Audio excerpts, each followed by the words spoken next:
Bonjour et bienvenue sur cette nouvelle présentation. J'espère que vous allez bien.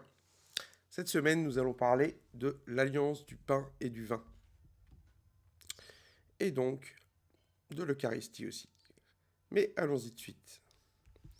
Alors, l'émission est intitulée L'alliance du pain et du vin. En introduction, l'Eucharistie est la célébration traditionnelle dans l'Église chrétienne. C'est le souvenir de la scène, le dernier repas de Jésus. Marc 14. Pendant le repas, Jésus, ayant pris le pain et prononcé la bénédiction, le rompit, le leur donna et dit : Prenez, ceci est mon corps. Puis, ayant pris une coupe et ayant rendu grâce, il leur la donna, et ils en burent tous. Et il leur dit : Ceci est mon sang, le sang de l'alliance, versé pour la multitude. C'est encore au cours de la scène que Jésus enjoint ses disciples à s'aimer les uns les autres comme il les a aimés lui-même, scellant par là la nouvelle alliance des hommes avec les hommes. Mais l'alliance du vin et du pain est plus ancienne encore. Elle apparaît la première fois dans la Genèse avec Abraham, quand il rencontre Melchisédek, roi de Salem.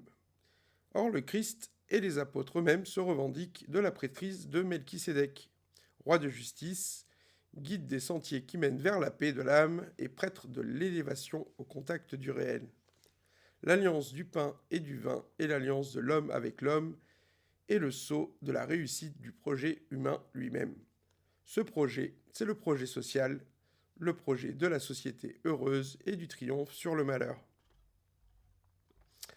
En première partie, le pain et le vin dans leur symbole. Consacrant le pain et le vin, Jésus dit : Ceci est mon corps et ceci est mon esprit. Le premier signe de l'alliance est donc la réconciliation entre l'esprit et la chair, entre la lumière et la matière, entre le tangible et l'intangible.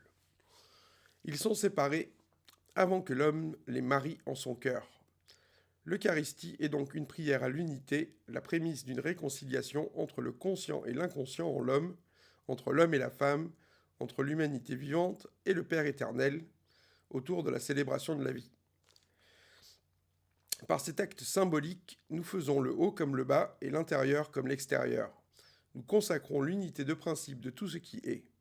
L'Eucharistie consacre les deux alliances de l'homme avec l'homme, l'alliance du pain, c'est-à-dire la lutte contre l'adversité qui nous menace, et l'alliance du vin, c'est-à-dire l'ivresse, la célébration de la victoire sur la menace. Dans ses dialogues avec l'ange, Gita Malaz nous parle du fait que Dieu soit ivresse. Dieu est donc l'élévation, l'amour du bien et le sentiment de la félicité. Nous cherchons Dieu comme nous cherchons l'amour qui nous fait défaut. Dieu est le bonheur, le paradis. Dans l'ivresse, nous touchons au ciel, c'est-à-dire à la fin de la souffrance liée à l'existence. Ainsi, il y a deux prières, deux alliances dans l'Eucharistie. Une qui combat le mal, l'adversité, et une qui célèbre la joie. Les hommes se regroupent et s'allient contre le mal et pour le bien. Face à l'ennemi, nous sommes plus forts ensemble. On sait que l'unité d'un pays se gagne souvent contre l'envahisseur, contre celui qui voudrait dissoudre l'unité du groupe ou lui voler son identité. L'adversaire commun que nous propose la Bible est la faim, car le pain est le premier remède contre la faim. Ainsi, la malédiction d'Adam est-il la sueur pour tirer de la terre sa subsistance ? La faim, c'est le travail, le labeur. La faim, c'est Satan. Ainsi sommes-nous tous liés les uns aux autres pour tirer ensemble notre subsistance de la nature, pour vaincre la mort en tant qu'espèce, pour cesser de souffrir de notre condition. Nous sommes tous soumis à ces mêmes impôts du corps et nous méritons tous de pouvoir nous réjouir d'exister dans le confort et à l'abri du besoin. Telle est donc la première alliance contre le mal et le malheur, contre la faim et tout ce qui menace notre équilibre en général. Quelle que soit la menace, nous sommes plus forts à plusieurs.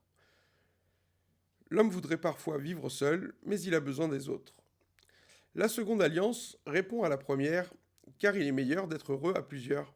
Lors d'un mariage, d'une naissance ou d'un passage à la nouvelle année, nous nous regroupons pour célébrer le bien, célébrer la perpétuation de la vie, célébrer notre victoire sur le temps, grâce à la génération, ou seulement pour la nouvelle année. Nous sommes plus forts ensemble, telle est la base de la société. De plus, nous multiplions la joie à plusieurs. C'est donc ici les deux pendants de cette alliance. Mais voyons ça plus en détail. En deuxième partie, prêtre selon l'ordre de Melchisédek. Il n'est pas toujours bon ni meilleur d'être plusieurs. La solitude a, elle aussi, du bon. Parfois, l'autre m'empêche à moi-même quand j'ai besoin de recul. Parfois, l'autre me coûte quand je suis plein de moi-même. Il faut donc concevoir l'autre dans ce qu'il m'apporte, ce que Kant appelait l'insociable sociabilité de l'homme. Nous sommes plus forts ensemble, mais il n'est d'aucun intérêt à être fort pour se détendre, par exemple.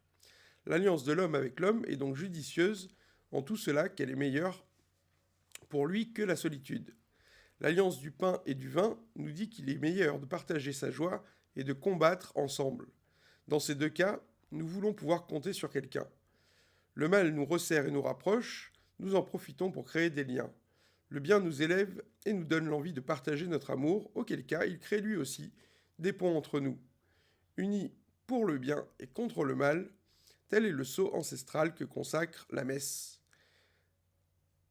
Abraham le premier fait ainsi sa victoire sur les rois qui avaient enlevé son neveu. Nous bénissons le bien et nous maudissons le mal, car tout cela est juste. C'est cette alliance qui fait de nous des amis sur lesquels on peut compter, dans la joie comme dans la difficulté. Pour le reste, il ne tient qu'à soi de vaquer à son propre désir. Il existe une volonté d'être seul et de n'exister que pour soi-même, et de l'autre côté, un besoin de l'autre pour faire de grandes choses. Il faut donc concilier entre ces deux natures. Dieu est l'altérité elle-même, et nous sommes alliés aux autres comme nous sommes alliés à Dieu.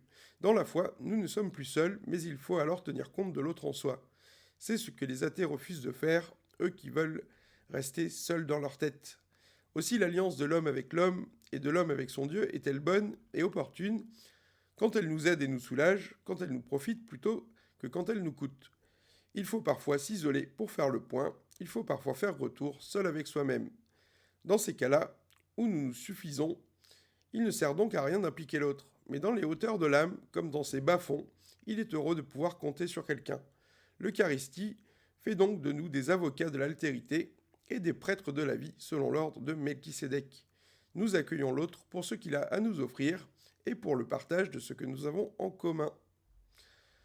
Voilà donc pour cette présentation. En conclusion, l'autre est bon dans ce qu'il m'apporte et nul n'est digne d'être aimé pour une autre raison.